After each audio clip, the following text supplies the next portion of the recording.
I am the Tofu Golem. Please enjoy the video. You start by removing any case and accessories so buttons work. Plug the phone in for 5–10 minutes to rule out a drained battery.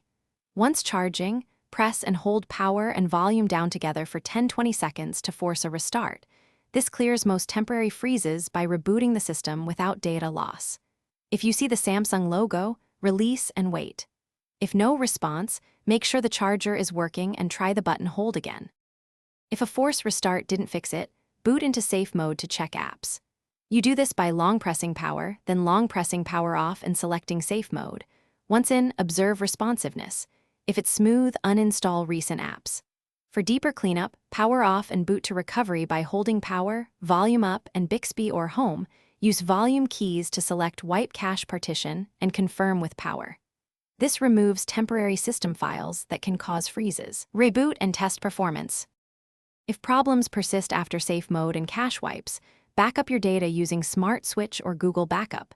This is essential because a factory reset erases apps and settings. Then go to Settings, General Management, Reset, and choose Factory Data Reset. Follow prompts and wait.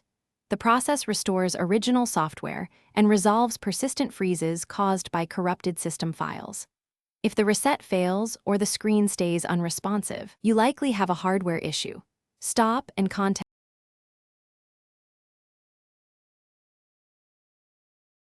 Thanks for watching. Consider subscribing if we helped you today.